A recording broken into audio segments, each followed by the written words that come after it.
The atmosphere inside CNN's studio turned ice cold in an instant. Karoline Leavitt, the 27-year-old White House press secretary under Trump, had just delivered a statement so controversial that moderator Jake Tapper appeared visibly shaken.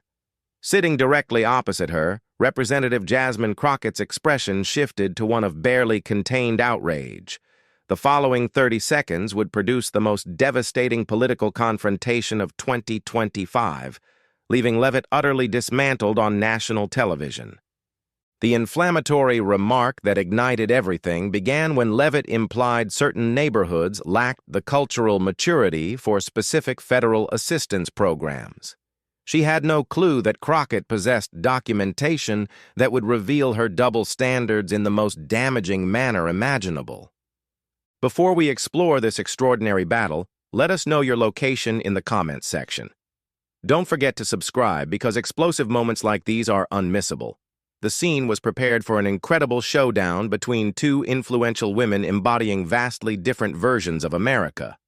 One side featured Karoline Leavitt, America's youngest-ever White House press secretary. At 27, she had emerged as the primary spokesperson for Trump's presidency.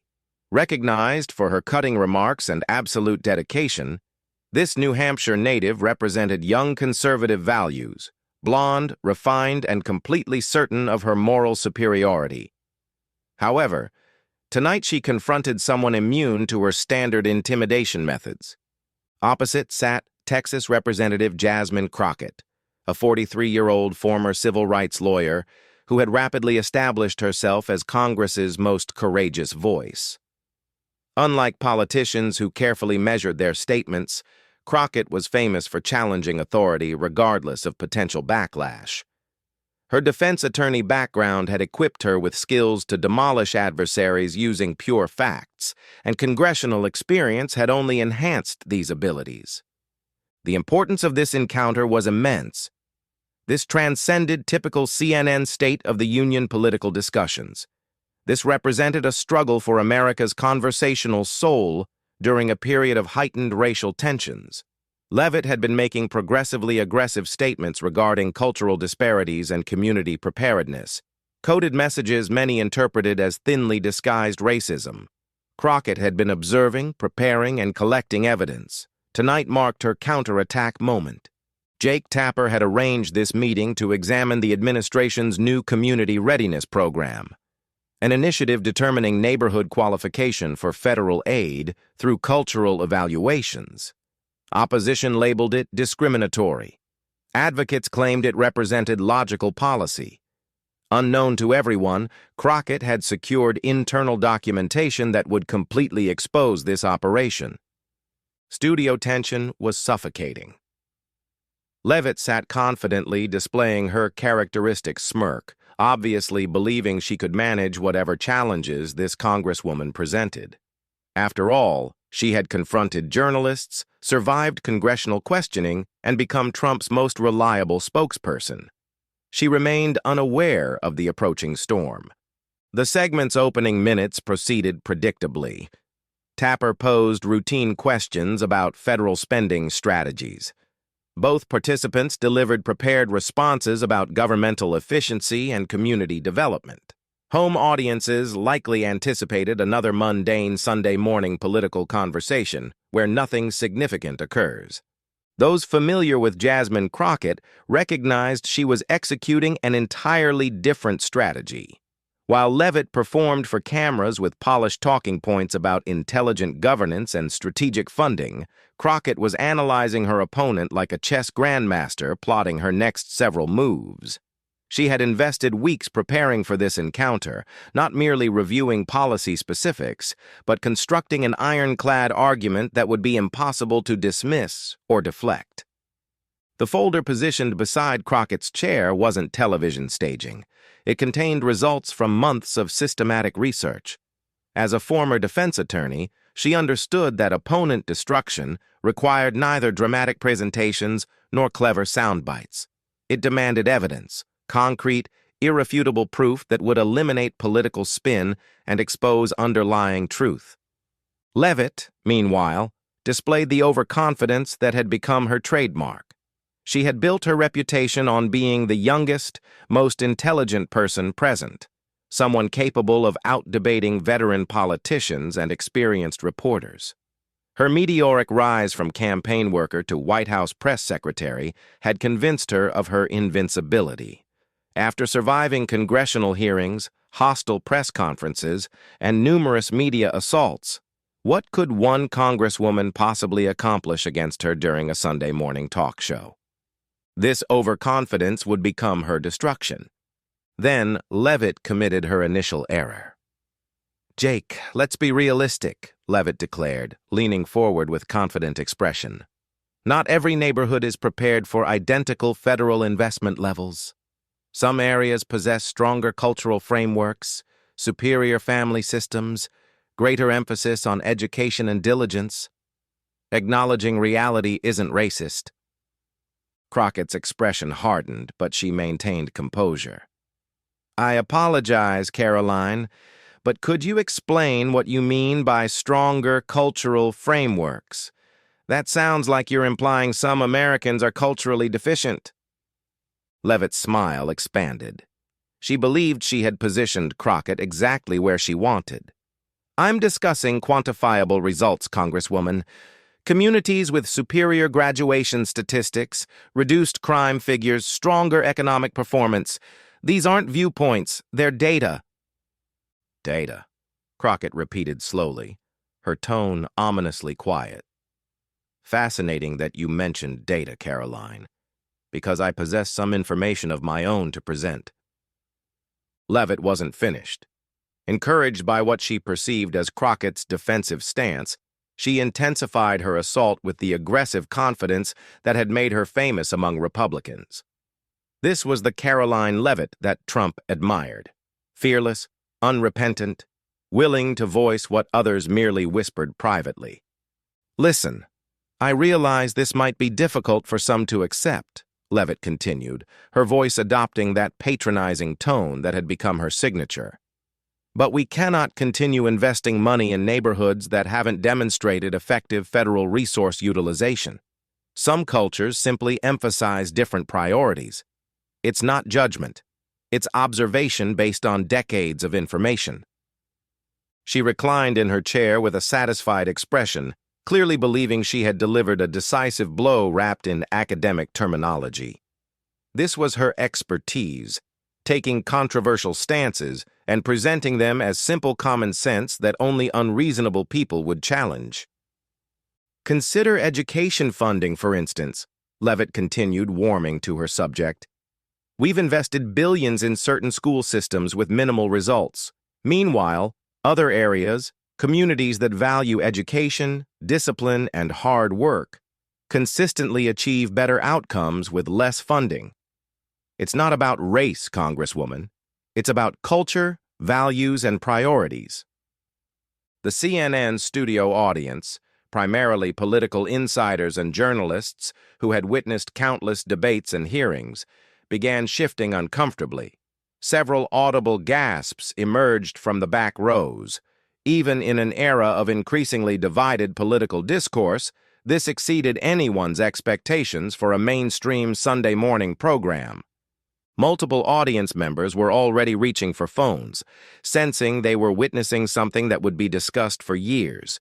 The room's energy was transforming from polite attention to electric tension, as everyone realized they weren't watching a typical political debate anymore.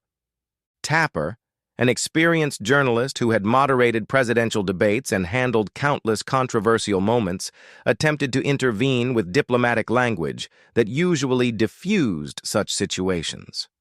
"Karoline, that's quite a provocative statement that many would interpret as—" "It's not provocative, Jake. It's practical," Leavitt interrupted, clearly feeling victorious. "My family started with nothing in New Hampshire. We worked hard. We followed rules. We built something. That's the American way. Not every community has embraced those values, and we must be honest about that." Crockett remained perfectly motionless, but those who knew her could see the brewing storm behind her eyes. Her hands stayed calmly folded on the table, but her jaw had tightened almost imperceptibly. She was a courtroom attorney who had built her career on allowing opponents to condemn themselves with their own statements. She recognized exactly what was occurring. Leavitt was so confident, so certain of her own intelligence, that she was walking directly into a trap of her own creation. This wasn't Crockett's first encounter with opponents who believed they could use coded language to conceal their true intentions. During her civil rights attorney years, she had confronted countless lawyers, judges, and officials who thought they could disguise discrimination as policy and procedure. She had learned that the key wasn't becoming emotional or defensive. It was allowing them to completely reveal themselves before delivering the final blow. Leavitt was providing plenty of rope to work with. Every word, every dismissive gesture, every condescending smile was being carefully recorded by Crockett, who was already calculating exactly how to use it all against her. The documents in her folder weren't just evidence, they were weapons, and she was waiting for the perfect moment to deploy them for maximum impact. Throughout the studio, veteran political observers were beginning to recognize the unfolding dynamic. This wasn't merely a debate between two politicians with different perspectives. This was a predator circling its prey, waiting for the perfect striking moment, and the prey remained oblivious to what was approaching. "So, let me understand this correctly," Crockett said, her voice still controlled, but with an edge that made everyone in the studio focus. "You're suggesting federal programs should be distributed based on your evaluation of which communities possess the correct cultural values." "I'm suggesting we be strategic about taxpayer dollar investments," Leavitt responded, clearly feeling confident. "If that makes me the villain for wanting accountability, then I accept that." The audience was now completely engaged, sensing they were witnessing something historic. Phones emerged to record despite CNN's usual restrictions on audience recording. The network's control room was probably chaotic because they knew they had television gold, the kind of spontaneous explosive moment networks dream about but rarely receive on carefully managed Sunday morning programs. In the control room, producers were frantically communicating with directors about camera angles and timing. They could sense this was building to something massive, and they wanted to ensure they captured every reaction, every facial expression, every moment of what was clearly going to be a career-defining confrontation for both women. The tension was almost visible. Veteran journalists in the audience were exchanging knowing glances, recognizing they were about to witness either a spectacular political collapse or masterful takedown, possibly both. Some were already mentally composing their article leads, trying to capture the electricity filling the studio. But they had no idea how much more explosive this was about to become. What they thought was the climax was actually just the opening act. Crockett retrieved a folder she had kept beside her chair. "Well, Karoline, since you're so interested in facts and accountability, I believe our viewers will find some documents I obtained through a Freedom of Information Act request very interesting." Leavitt's confidence wavered momentarily, but she recovered quickly. "I'm not sure what kind of surprise attack you think you're preparing, Congresswoman, but—" "Oh, this isn't a surprise attack," Crockett interrupted, her voice now carrying the full authority of someone who had just seized control of the conversation. "This is an educational moment, because these documents reveal exactly how your community readiness initiative actually operates." The camera focused on both women's faces. Leavitt's smirk was beginning to look strained. Crockett appeared like a prosecutor who had just discovered smoking gun evidence. What followed would be replayed millions of times across social media, analyzed by political scientists, and remembered as one of the most devastating political takedowns in television history. It would become a masterclass in destroying an opponent using their own words, a textbook example of preparation and evidence power in political combat. The moment had been building for months, ever since Crockett first heard whispers about the Community Readiness Initiative in congressional briefings. While other Congress members were content issuing press releases criticizing the program, Crockett had done something different. She had worked like the civil rights attorney she used to be, methodically building a case that would be impossible to defend against. She had filed Freedom of Information Act requests for every document related to the program. She had interviewed community leaders in affected areas. She had traced the paper trail from initial policy discussions to final implementation guidelines.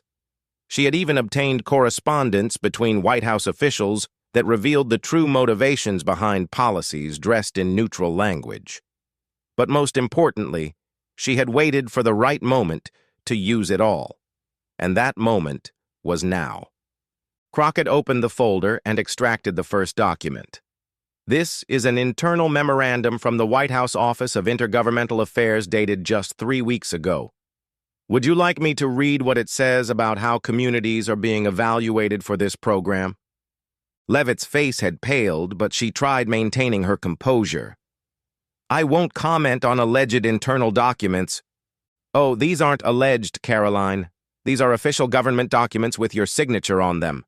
Crockett held up the paper, and the CNN camera zoomed close enough for viewers to see the official White House letterhead.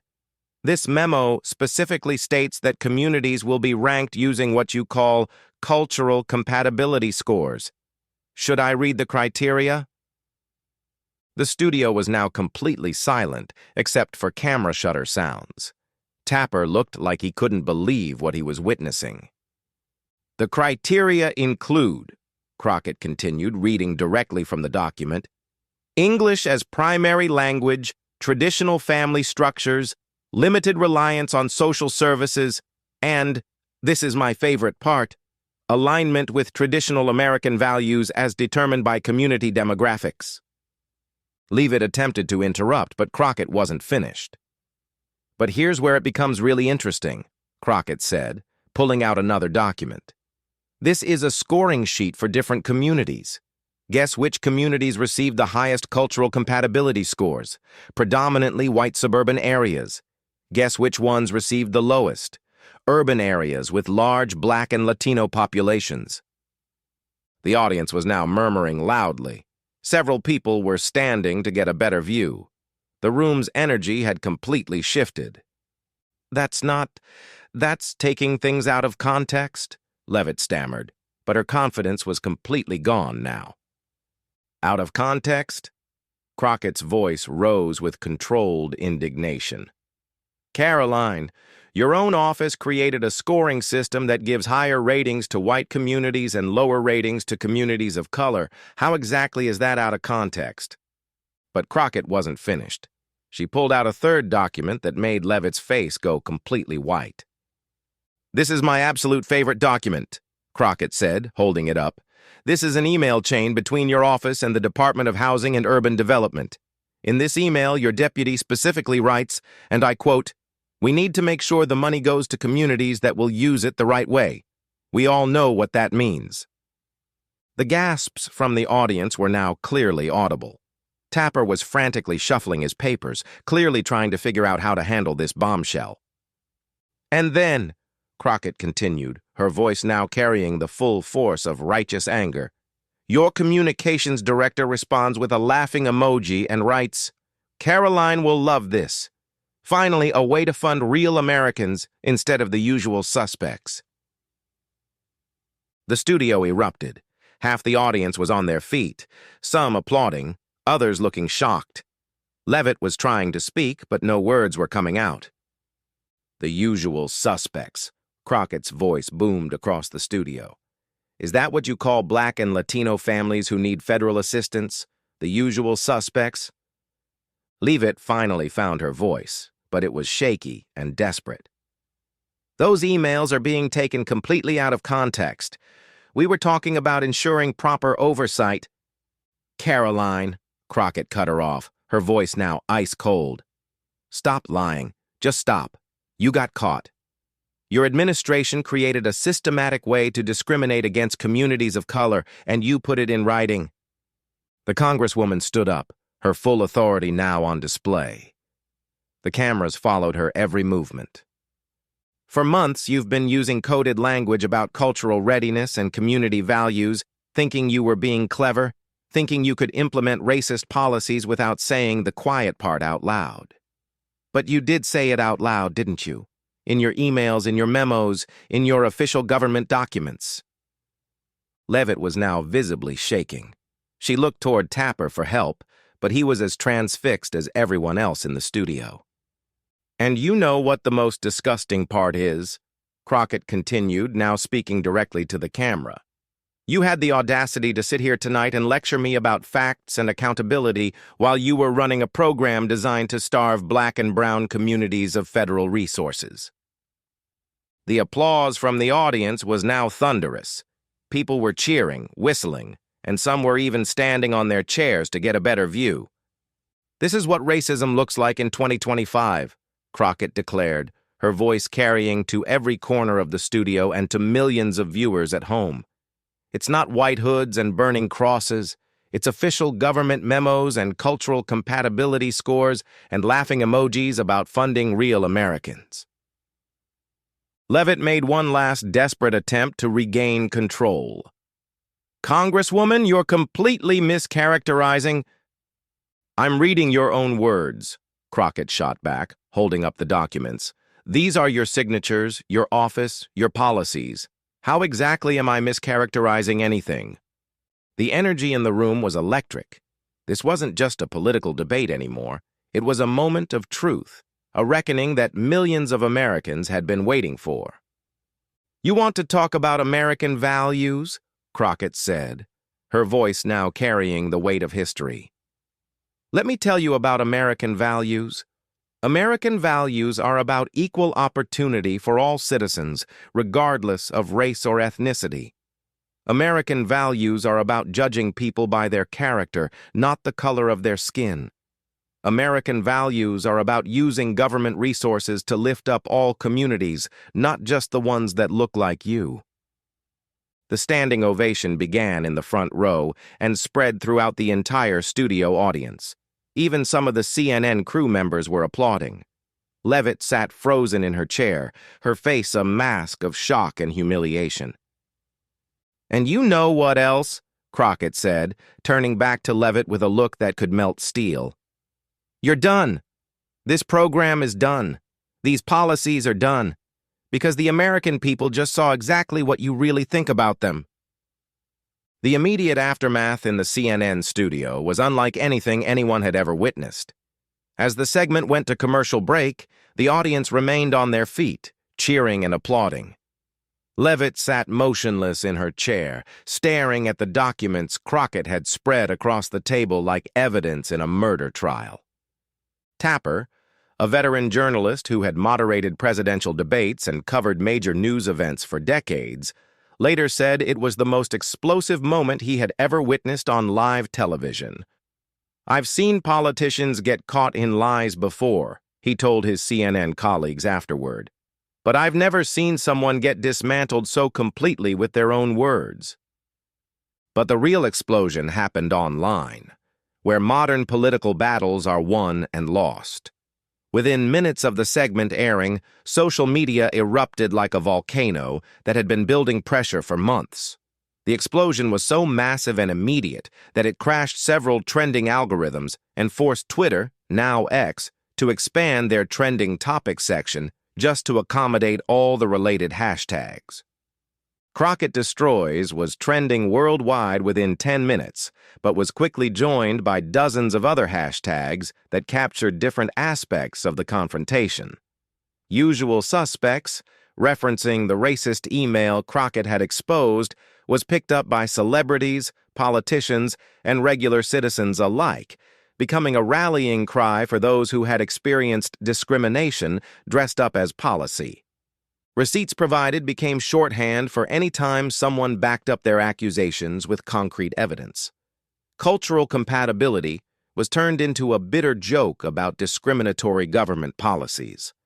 Videos of Crockett's Takedown were being shared across every platform: TikTok, Twitter, Instagram, Facebook, YouTube, and even LinkedIn, where political professionals were analyzing the strategic brilliance of her approach. The clips were being remixed, memed, and transformed into everything from inspirational content to educational materials about how to confront racism in professional settings. The most shared clip was a 30-second segment of Crockett standing up and declaring, "You got caught. Your administration created a systematic way to discriminate against communities of color, and you put it in writing." That single clip received over 5 million views in the first hour alone. By the end of the day, it had been seen by an estimated 50 million people across all platforms. But it wasn't just the raw numbers that were impressive. It was the quality of engagement. People weren't just watching and moving on. They were sharing, commenting, creating response videos, and having substantive discussions about the broader implications of what they had witnessed. The confrontation had tapped into something deeper than just political entertainment.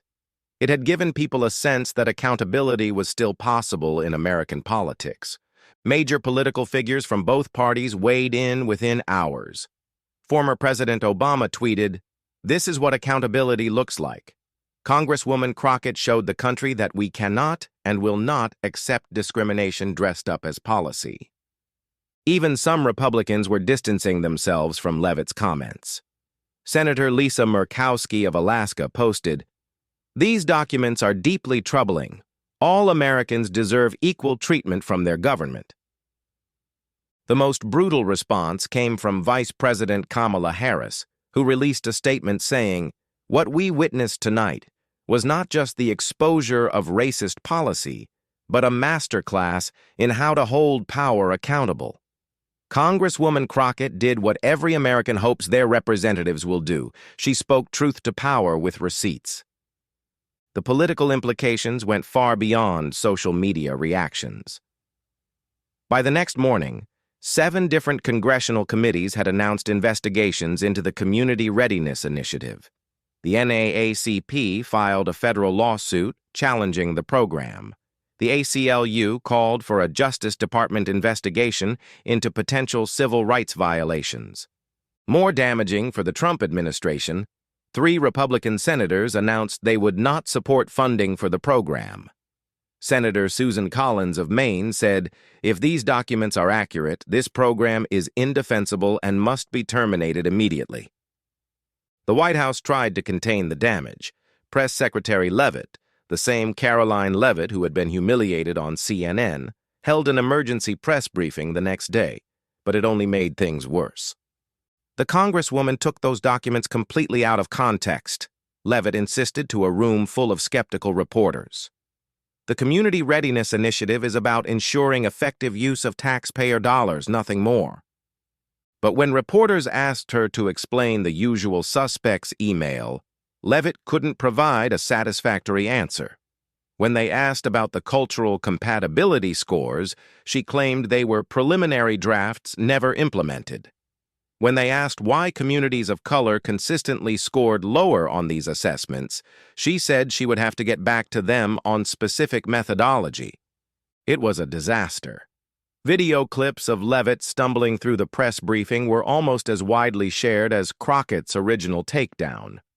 Meanwhile, Congresswoman Crockett became an overnight sensation. Her office reported receiving thousands of calls and emails, mostly from people thanking her for standing up to racism and holding the administration accountable. She was invited to appear on every major news program. Late-night comedy shows were playing clips of her confrontation with Leavitt. Saturday Night Live announced she would be their guest host the following week. But perhaps most importantly, Crockett's expose had real policy consequences. Within a week, the Community Readiness Initiative was suspended pending a full Justice Department review. The internal documents she had revealed triggered a broader investigation into discriminatory practices across multiple federal agencies. The legal implications were severe as well. 3 different civil rights organizations filed federal lawsuits, citing the documents Crockett had revealed. Legal experts predicted that the usual suspects email alone could result in millions of dollars in damages for affected communities. For Leavitt personally, the fallout was swift and brutal. Conservative media, which had previously celebrated her as a rising star, began questioning whether she was becoming a liability for the administration. Several Republican donors publicly called for her removal as press secretary. The contrast with Crockett couldn't have been starker. While Leavitt was fighting for her political survival, being abandoned by former allies and criticized by media outlets that had previously celebrated her, Crockett was being hailed as a hero for exposing systemic racism and holding power accountable. Progressive organizations were already talking about supporting her for higher office, with some suggesting she could be a future presidential candidate. There was serious speculation about potential Senate runs, cabinet positions, or even a spot on a future Democratic ticket. Democratic Party leadership, which had sometimes been cautious about embracing Crockett's more confrontational style, was now fully in her corner. Senate Majority Leader Chuck Schumer called her exactly the kind of fearless leader our democracy needs. House Speaker Hakeem Jeffries praised her masterful demonstration of how to hold power accountable with facts and moral authority. But Crockett herself remained focused on the work, consistently bringing conversations back to the communities that would have been harmed by discriminatory policies. In every interview following the CNN segment, she refused to make it about personal political gain, instead emphasizing the broader implications for civil rights and equal treatment under the law. "This was never about me versus Karoline Leavitt," she told MSNBC the following week, her voice carrying the same moral authority that had dominated the CNN studio. "This was about protecting vulnerable communities from policies designed to exclude them. The fact that we caught them putting their racism in writing just made it easier to prove what many of us already knew was happening." Her approach was strategic as well as principled.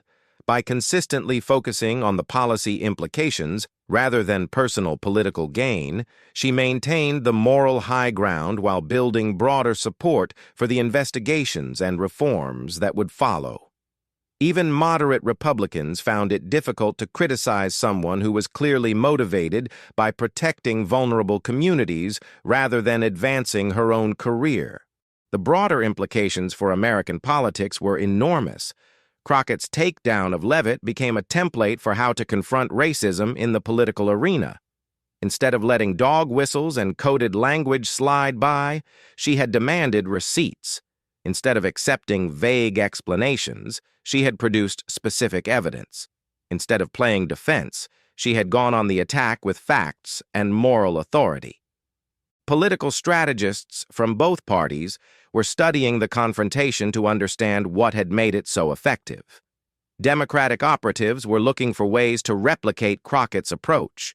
Republican strategists were warning their candidates about the dangers of putting discriminatory views in writing. The media was also forced to reckon with their role in the story. Some critics pointed out that it had taken a Congresswoman with FOIA documents to expose what investigative journalists should have uncovered months earlier. Others praised CNN for giving Crockett the platform to reveal the truth, even though it resulted in one of the most uncomfortable moments in the network's history. For the American public, the confrontation represented something deeper than just another political controversy. In an era when many people felt like politicians could lie with impunity, Crockett had shown that accountability was still possible. She had proven that with preparation, courage, and evidence, even the most powerful figures could be held responsible for their actions. The lasting image from that night wasn't Leavitt's humiliation or the cheering crowd. It was Crockett standing tall, holding up official government documents and declaring that discrimination dressed up as policy would not stand. It was a moment when someone with power used it to protect those who had less power. It was American democracy at its best. Months later, political historians would mark Crockett's confrontation with Leavitt as a turning point in how America dealt with racism in government. It showed that systematic discrimination could be exposed and defeated, but only if people were willing to do the hard work of gathering evidence and speaking truth to power. The Community Readiness Initiative was eventually terminated entirely. Several officials involved in its creation were reassigned or resigned. The Justice Department investigation led to new guidelines ensuring that federal programs could not discriminate based on cultural compatibility or similar criteria. And Karoline Leavitt? She remained as press secretary for several more months, but her authority was severely diminished. Reporters knew they could challenge her with facts, and they did so regularly. Her press briefings became uncomfortable affairs where she was constantly on the defensive. The whole incident proved something that civil rights leaders have been saying for decades. Racism thrives in darkness, but it withers when exposed to light. Jasmine Crockett had brought the brightest possible light to bear on discriminatory policies, and the result was swift and decisive justice. For millions of Americans watching that night, it was exactly what they had been waiting to see.